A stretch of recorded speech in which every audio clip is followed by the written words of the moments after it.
Hey Canonites, welcome back. With Outpost Discovery making its way to my home territory, I was once again able to attend, and given that I'd already experienced it once before, that opened the doors to experiencing much more of what the Outpost has to offer, and more importantly for this channel, finding new bits of lore. And believe it or not, there was more to find. A lot of it was pretty small, but you know me, I love talking lore of any kind, so today we're going to dive into something of a part 2 of Outpost Discovery lore. We'll start things at the start, as one does, with Gabriella. This time around, I managed to record her complete greeting to the Outpost that everyone can encounter when first entering the event. I was very interested to discover that there are actually 4 different messages which, if you aren't looking for them, can give a sense of life to the event throughout the weekend. I think I subconsciously caught on at some point as I remember hearing the different beats of dialogue, but it was only when I stood there for 10 minutes or so that I realized there are multiple messages. On the lore side, there isn't much to what she says. It's all priming people for the Outpost and the Hall of History. But there is some interesting stuff surrounding Gabriella, literally and figuratively, that's worth discussing. Starting with her background, Gabriella was created from the mind of one Admiral Gabriella Castaneda. Admiral Castaneda was described as, quote, an inspiring leader, fearless warrior, and skilled diplomat, and had a wry sense of humor that the AI Gabriella maintains. The AI Gabriella's appearance is heavily influenced by her donor's appearance, as she manifests in a UNSC Admiral's uniform and even has a name tag that reads Castaneda. It's never been odd to see a smart AI resemble their donor, such as the case with Cortana and Dr. Halsey. Smart AI in general reflect their donor in some manner, be it literally or symbolically. However, Gabriella seems to take this to a new level, with the AI seemingly being a carbon copy of her donor. I say seemingly because we don't have a ton of details about Admiral Castaneda. Still, one can't help but wonder if the Admiral had a strong sense of self, one so strong that it bled over to the AI created from her brain, or if perhaps Gabriella's resemblance to her donor is due to her specific function. If you're unfamiliar with Gabriella's purpose, it was revealed in the recent comic Halo Lone Wolf, which actually has some ties to Outpost Discovery. In there it's revealed that Gabriella is the only AI to carry a complete record of human history. As revealed in the hardcover collection for Lone Wolf, this was done in case humanity lost the war and had to rebuild elsewhere. Gabriella was created so that records of humanity wouldn't be lost forever. Kind of dark when you think about it. Post-war, of course, she was reassigned to Outpost Discovery, where her knowledge could be put to better use. Moving on, if you followed some of the lore discussion on Twitter, people discovered some interesting items on Gabriella's AI display. The first is a terminal display, and the second is a shipping manifest. Between these, we can see that this AI display, or more specifically, this AI Memory Matrix Containment and Display Module, was created by Acheron Security and shipped to Earth from Haven Winter on Ballast. Quickly, Acheron is a company that nabbed a ton of post-war military contracts such as various Mjolnir suits and vehicles like the Scorpion and Mammoth, and Ballast was the homeworld of Fred 104. There are also a ton of other interesting Easter eggs on this shipping slip, such as 41B-343 row _SA_01, a reference to Sarah Campbell of 343 Industries' Twitter handle, or Hershen JP being the RPO, which I believe stands for either Request Purchase Order or Requester of Purchase Order, or the various 343 employees that have signed for the transport of this module, including Sarah Campbell, Scott Job, Tyler Jeffers, and Kiki Wolfkill. However, what really caught my eye was the project name, Aloha 19. In the aforementioned terminal display, it's noted that the display runs on an operating system called Windows Aloha version 1.0. Beyond confirming that Windows operating systems are still in use 500 years in the future, fun fact, Microsoft was actually one of the developers of the Anvil Station back in Halo Online lore before that was defunct, the fact that the project name and OS are both Aloha makes me wonder if the OS was created specifically for Outpost Discovery. It actually makes a lot of sense when you get into what Aloha means. While commonly thought to simply mean hello and goodbye in Hawaiian, which is appropriate in itself with Gabriella greeting people at the Outpost, looking into the spirit of Aloha, the word means so much more. To quote Monakas Charters, a life of Aloha is one where the heart is so full it is overflowing with the ability to influence others around you with your spirit.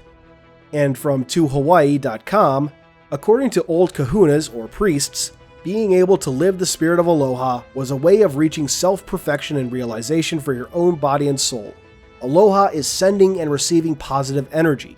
Aloha is living in harmony. When you live the spirit of Aloha, you create positive feelings and thoughts which are never gone. I don't know about you, but when I read that, it definitely evokes the spirit of Outpost Discovery, appropriately both in universe and in real life. Outpost Discovery is meant to spread positivity and education after a devastating war and to promote harmony among humanity.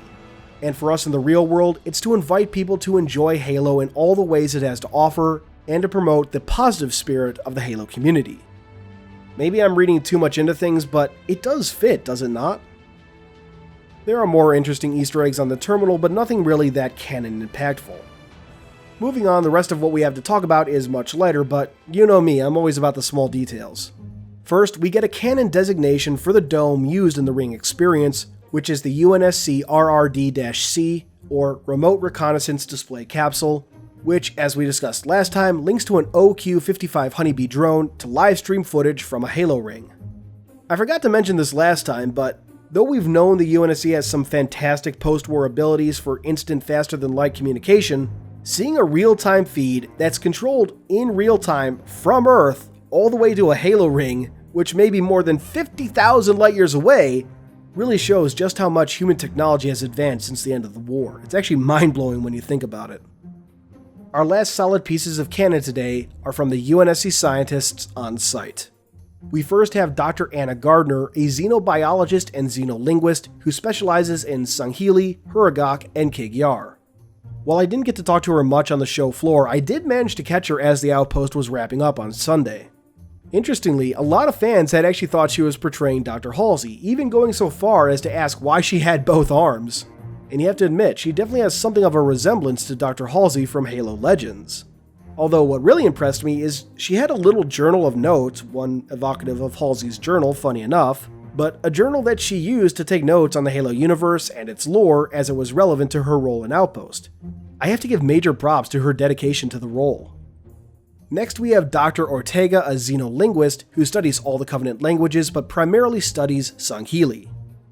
And finally we have Dr. Zach, the lead xenobiologist at Outpost Discovery, who was probably the most enthusiastic of the crew, as when I asked him about what he does, he took me on a 3-minute tour of the Covenant, talking about the Ultra they have on display and walking me through each of the Covenant species on the scale wall.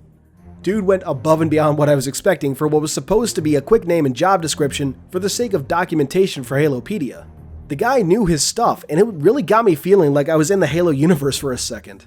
I'm going to play the full 3-minute clip here. It's amazing. If you want to skip it, I've left the timestamp below, but I'd say check it out. Hello, I am Dr. Zach. I'm the lead xenobiologist here at Outpost Discovery, and I'm one of the lead scientists to help study the elites, also known as Sangheili. Now this one stands about 7 feet 4 inches tall, and he's an ultra class, so he's definitely one of the more higher ups. The armor itself is authentic. It was gathered from battlefields, but the battlefield itself is classified, so can't tell you that. Now the only Covenant prop that we have here at the Outpost is the energy sword. We had the real one out, but the kids kept wanting to touch it and they burnt their little fingers, so we had to put the prop one out. But, you know, can't have nice things. Now over here, we have our Needler. Definitely one of the most terrifying and dangerous weapon of the Covenant, about as beautiful as it is. This was gathered from Axiom, a very bloody battle. We're very happy to have this because typically they're either destroyed in battle or the Covenant come back and gather them back up because they are so wonderful weapons for them. And we can come this way.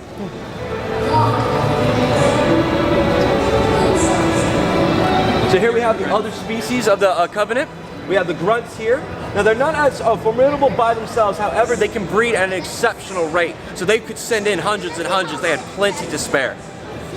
We have the drones, which are terrifying, very mysterious creatures, and since the war has been over, we have no location of where they are. We know they live in hives, they have a couple queens like spread around. So if anybody has any location on them, they need to let the UNSC or ONI know immediately. We have to start figuring out what's going on. Now we have the jackals, or as I like to call them, big jerks. I stay as far away from them as I possibly can. They are very ferocious, very carnivorous, and during the Covenant's reign, they were known to poison the Grunts to help get their class and status up. So if they're ready to backstab their brothers, they will try and eat you, no problem. So keep your distance, but don't start another war.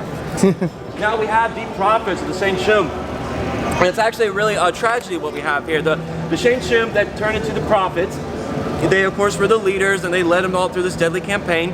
However, their species has a breeding problem. It takes them a long time to breed, and most of them died during the war, so their population is endangered right now. And we're going to do our best to try to see if we can help whatever surviving species there are. Now the engineers, of course, they were taken almost into slavery. They helped to take care of all the Covenant techs and vehicles and stuff like that. But they are generally very peaceful creatures, and we hope to have some sort of good relations with them soon. The elites, of course, we've already talked about them. And the brutes, stupid as they are ugly, and they're absolutely terrifying. We are very happy that the civil war between the elites and the brutes happened. With that not have happening, we would definitely have lost the war. So we really have to owe it to their stupidity and their ferocity for us to have the victory. And that rhyme. And then we have the hunters. Now the hunters are actually a very interesting species. They are inside an armor right now, but if you take that armor out would plop a giant worm. It's about orangey, yellowish color. They're very terrifying, and we're hoping to start some more relations with them soon. But since they form bonds, they're very private, and these are not the kind of creatures we want to stir up. Alrighty. Again, I was Dr. Zach. Hope to see you guys soon. So yeah, fantastic guy. And again, all these scientists were fantastic both on camera and off. Even better though, all three were present in Orlando, so you kind of get this sense of permanence or consistency as the Outpost travels. The last thing I want to talk about isn't so much hard lore, but a bit of commentary on the meta nature of Outpost Discovery and how it interacts with the lore. We've previously and presently gone into great detail about how Outpost Discovery fits into the lore, but obviously there are elements that kind of break away from that, such as community panels, the gaming centers, the mixer stage, etc. Not that there's a problem with that, mind you, I don't want to give that impression. However, when I was talking with Sarah Campbell at the 405th booth, we got to talk about in the meta-canon of the 405th cosplaying community's presence at Outpost Discovery. For a little history, the designation 405th comes from the Halo 2 E3 2003 demo. It took 2 in the nose, then dropped into the atmosphere. Who was first contact? 405th out of Diego Garcia. And I've always wanted to see 343 re-canonize this company or battalion or whatever it was. I think it would be cool to canonize the 405th's presence at Outpost Discovery in some manner.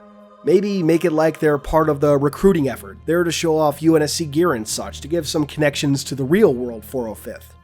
Would anyone else like to see that? Let me know in the comments below. I think it would be awesome.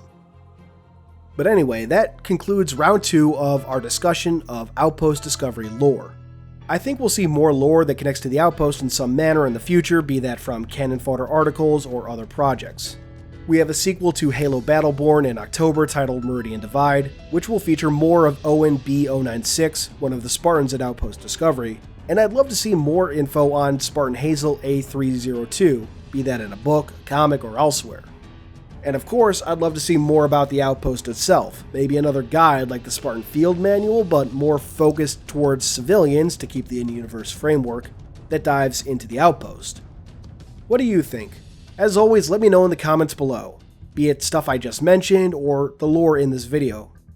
Thanks for watching, and until next time, this has been Halo Canon. Thanks for watching, everyone. I hope you enjoyed this video. If you did, please consider subscribing, and if you really love me, hit that notification bell and leave a thumbs up. These both really help out the channel.